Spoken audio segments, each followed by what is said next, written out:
Deus quer nos convidar, como primeira igreja batista em Laranjeiras, a termos um zelo consumidor. O que você sente? E aqui eu quero questionar, e a palavra de Deus vai te questionar muito nessa manhã. Então esteja atento aos questionamentos que a palavra do Senhor vai trazer ao seu coração nessa manhã. O que você sente quando algo na obra do Senhor não sai ou não está saindo como deveriam sair? Não acontece ou não estão acontecendo como deveria acontecer? O que você sente com isso? Você sente como algo normal? Você leva isso como algo natural? Ou isso traz em você algum sentimento de constrangimento? Uma coisa é as situações ocorrerem ou não saírem do jeito como deveriam sair, por questões que vão além da nossa capacidade de percepção, ou que ainda não vieram à tona. Isso é um ponto. Outra coisa é as situações não acontecerem do jeito que deveriam acontecer por displicência nossa, por não estarmos observando o que deveria ser observado. São duas pontas diferentes. Uma questão sai fora do seu controle. A outra está diante de você, que você pode controlar e você não o faz. Sabe qual é o problema? O problema é que nós nos acostumamos tanto com o comodismo, é que nós passamos a aceitar qualquer coisa que nos oferece, pelo simples fato de ser mais cômodo. Pelo simples fato de ser mais cômodo, nós aceitamos. Talvez porque nós não queremos envolver, porque talvez nós não queremos nos doar um pouco a mais, porque já está tanto tempo assim desse jeito, né? Está bom desse jeito, vamos caminhando assim. Só que a busca pelo avanço e o desenvolvimento requer esforço, dedicação, e sim, cada dia mais buscar melhorias e fazer diferente daquilo que outrora era feito para que possa continuar avançando. O que nós precisamos entender é que quando a obra do Senhor ela começa a ser prejudicada, nós não podemos nos conformar com isso. A palavra de Deus em Jeremias capítulo 48, versículo 10 diz: ai daquele que fizer a obra do Senhor relaxadamente. Ai daquele que fizer a obra do Senhor relaxadamente. Não podemos aceitar, compactuar ou fazer a obra do Senhor relaxadamente. Às vezes lemos esse texto e pensamos que é por deixarmos de fazer, mas não é apenas isso. É quando nós também não empregamos todos os nossos esforços que deveriam ser empregados e entregamos qualquer coisa para Deus. É quando nós já nos acostumamos a entregar qualquer coisa para Deus. É quando nós já achamos que sabemos, e por achar que sabemos, a gente vai e entrega qualquer coisa para Deus. Mas aqui Deus quer nos lembrar nessa manhã que Ele não aceita qualquer coisa. Deus não aceita qualquer coisa. Você vai se lembrar lá no início da humanidade, de dois irmãos que chegaram e ofereceram ao Senhor uma oferta. A oferta de um foi aceita, a oferta de outro foi rejeitada. Exatamente por causa disso, por poder oferecer qualquer coisa ao Senhor. E Deus nesta manhã quer nos convocar a termos esse zelo consumidor aqui na primeira igreja batista em Laranjeiras, porque Deus deseja isso. E por que Deus deseja isso? Duas questões nós queremos destacar aqui nesse texto. Porque Cristo teve esse zelo. A primeira questão que nós precisamos ter esse zelo consumidor em nosso coração é porque Cristo teve esse zelo. Você está com a sua Bíblia aberta aí? Hein? Sim? Então vá lá para João capítulo 2, por favor. Vai lá para João capítulo 2. E segura o texto aí de Salmo 69, não fecha não. Segura aí.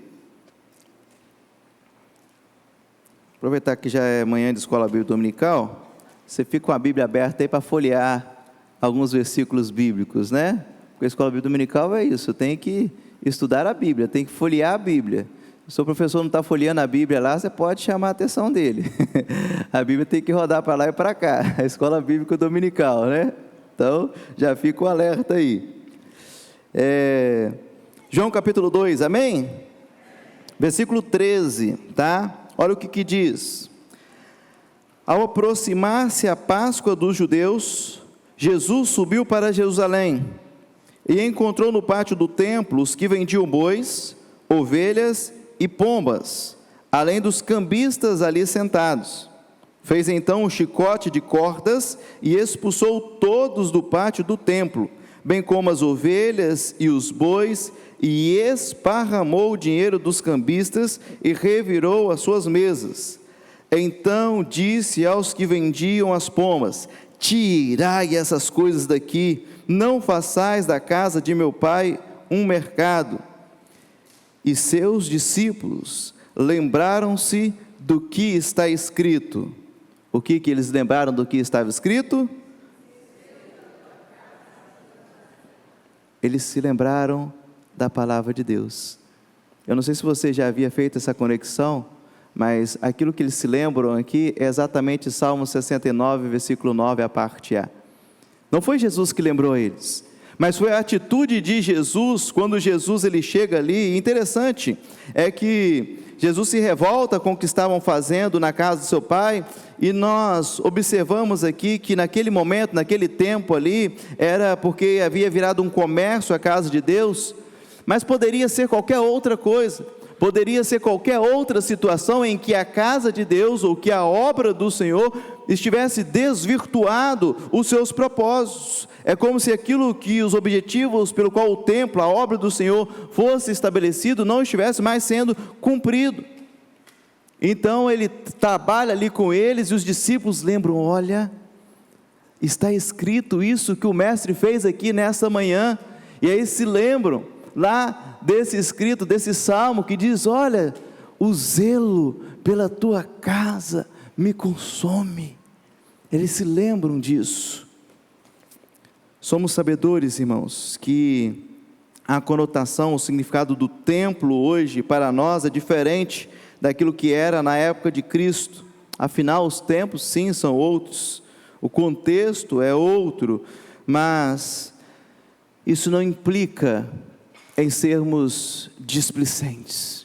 Isso não nos dá o direito de não arder em nosso coração um zelo consumidor pela obra do Senhor, um zelo consumidor em termos a primazia, em buscarmos a perfeição em tudo aquilo que é executado na obra do Senhor.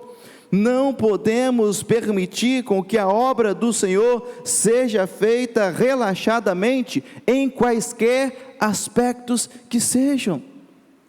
Não podemos. É inadmissível. O zelo pela tua casa me consome. Podemos parafrasear aqui também: o zelo pela tua causa me consome. O zelo pela causa do Senhor precisa nos consumir, irmãos. Tudo aquilo que nós observamos, que pode ser feito de maneira melhor e que não está sendo feita, precisa nos consumir, a ponto de nós não aceitarmos continuar como está. A segunda questão que nós precisamos entender aqui nesta manhã, o porquê que nós devemos ter esse zelo consumidor, é porque Cristo sofreu essas afrontas. Está com sua Bíblia aberta aí ainda? Vai para Romanos capítulo 15, por favor.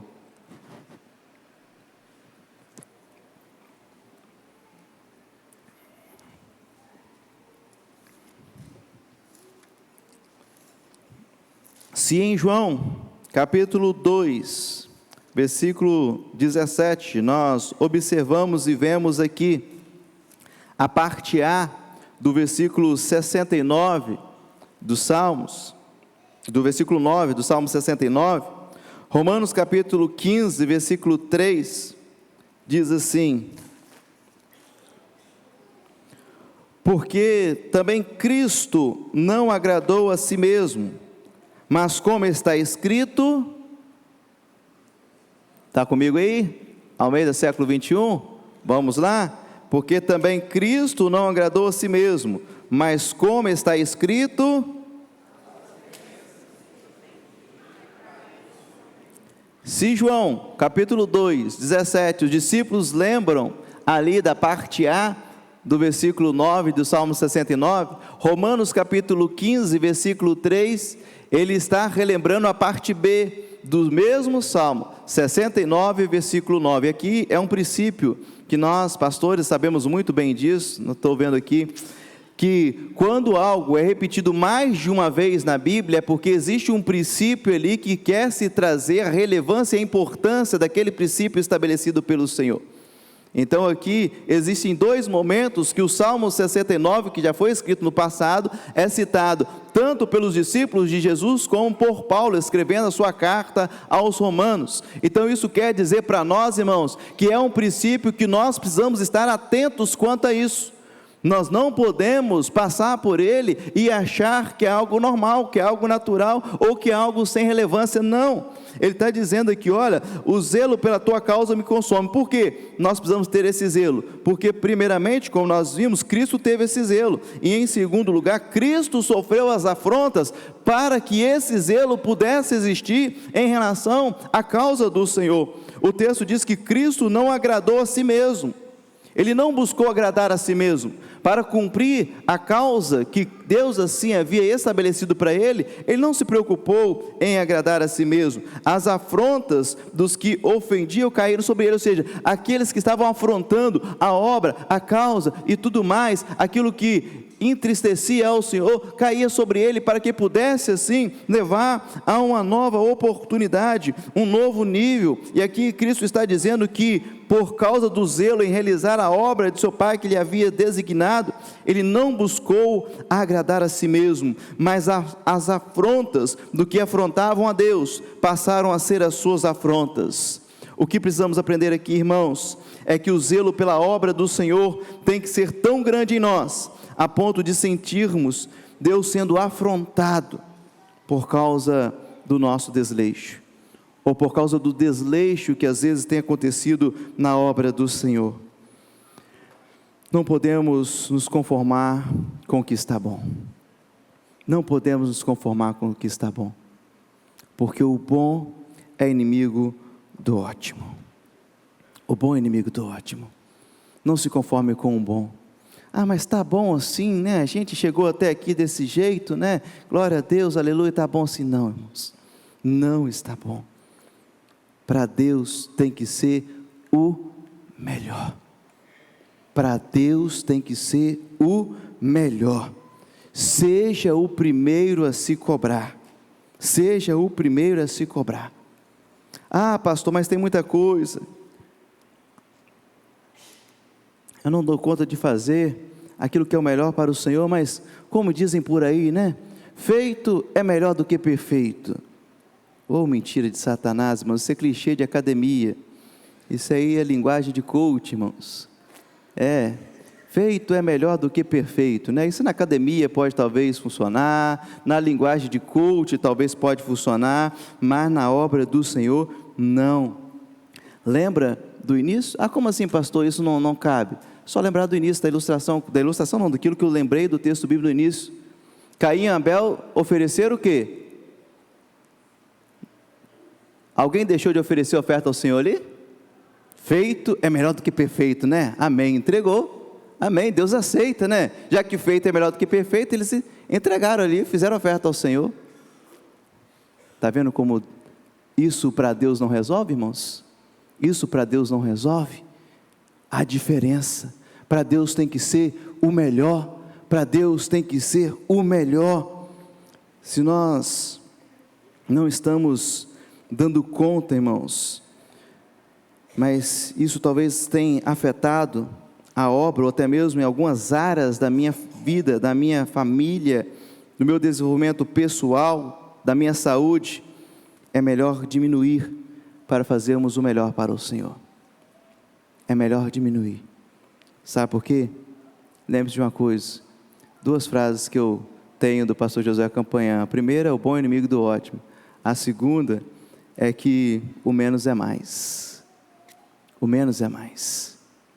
Às vezes a gente quer fazer muita coisa, irmãos, muita coisa, e vão fazer isso, e vão fazer aquilo, e vão fazer aquilo outro, e a gente fica fazendo só o bom, e a gente não entrega o melhor. Então, se nós não damos conta de entregar o melhor, diminui. E aqui eu quero já trazer uma palavra para os líderes da igreja, aproveitar aqui. Hoje, 1º de setembro, inicia-se o planejamento 2025 da PIBLAR.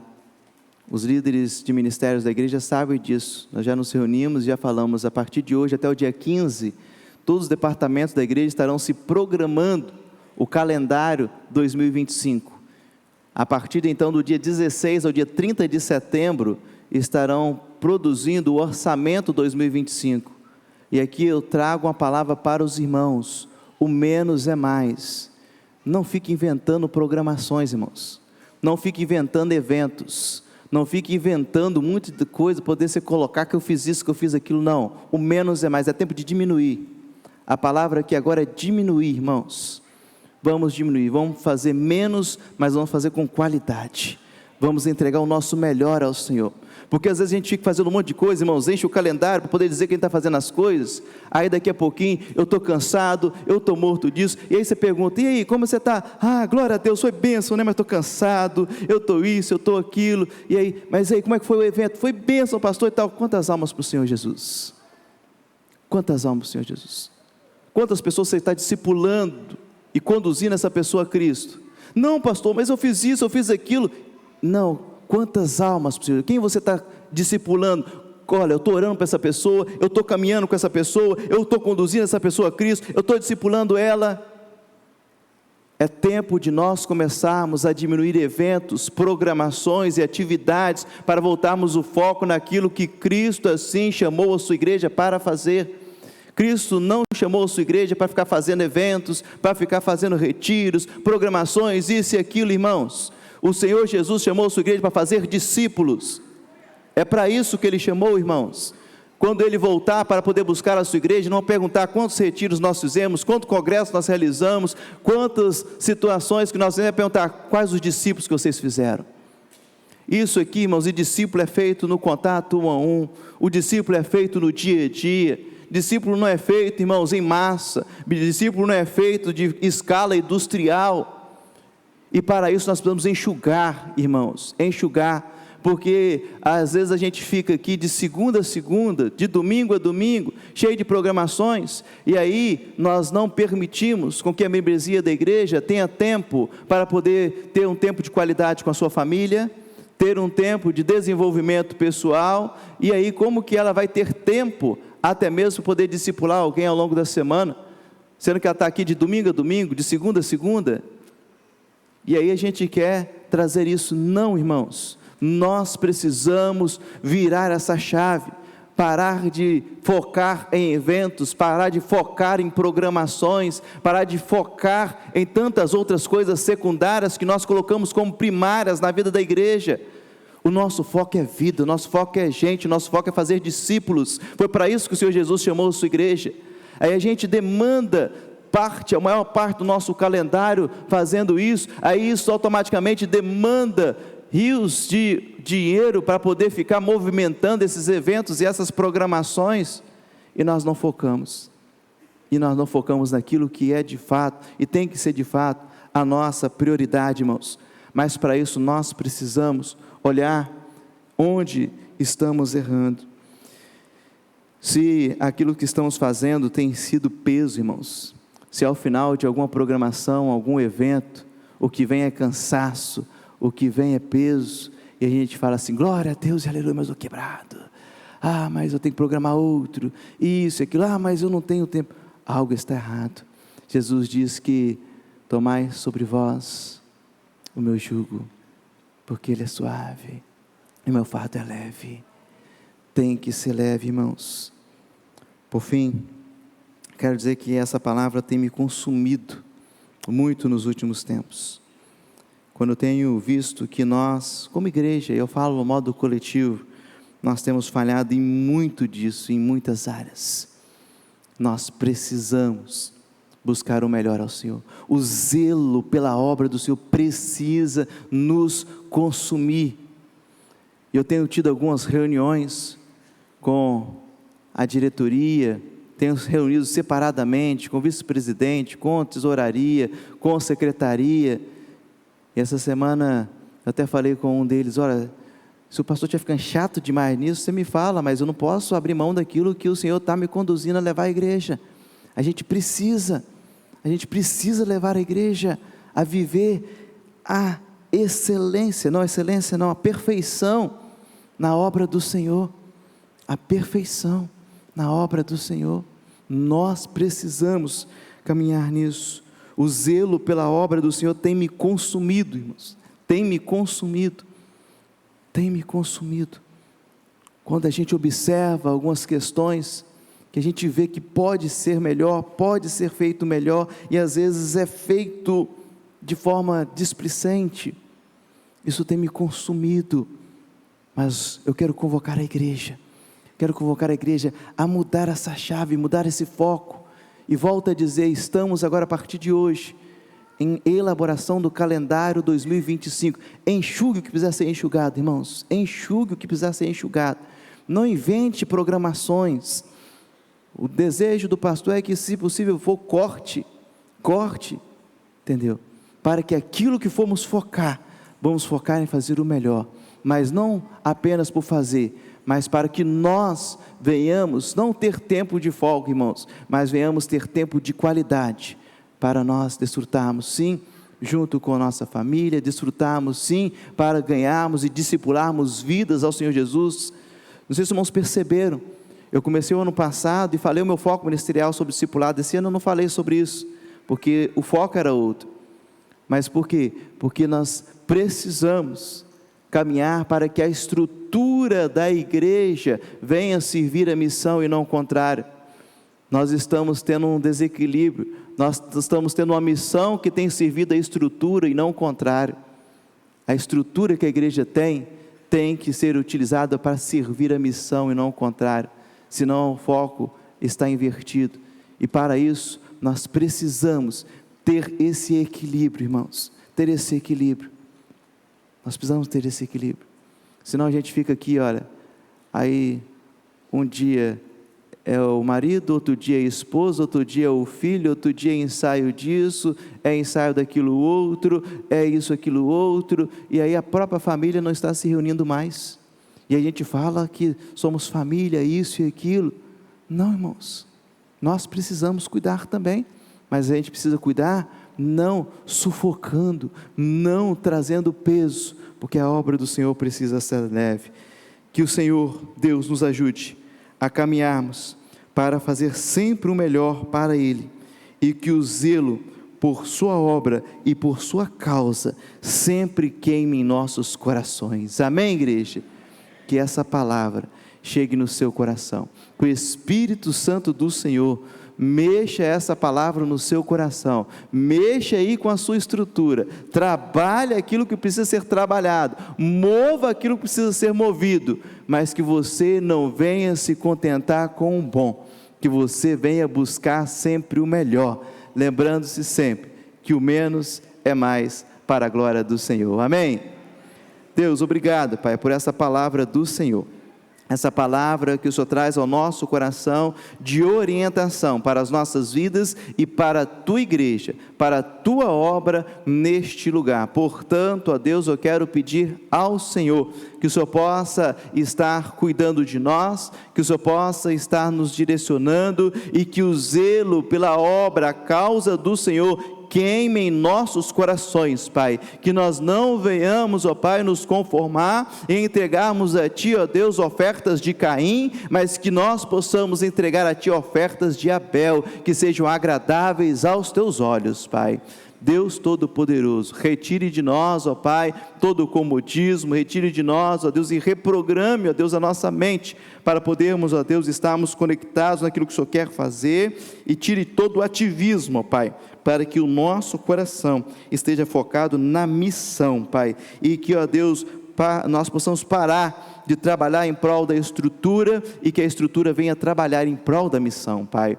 Ó Deus, nos ajude, Pai, nós clamamos a Ti, nós rogamos ao Senhor, e nos perdoe, Pai, aquilo que temos sido falho, nos perdoe, ó Deus, aquilo que o Senhor tem, aquilo que nós não temos dado o melhor a Ti, ó Pai, mas nos ajude a nos ajustarmos, ó Pai, e assim caminharmos, para poder, ó Deus, assim trabalharmos para a perfeição na obra do Senhor, em nome de Jesus, amém e amém. Glórias ao Senhor Jesus, amém.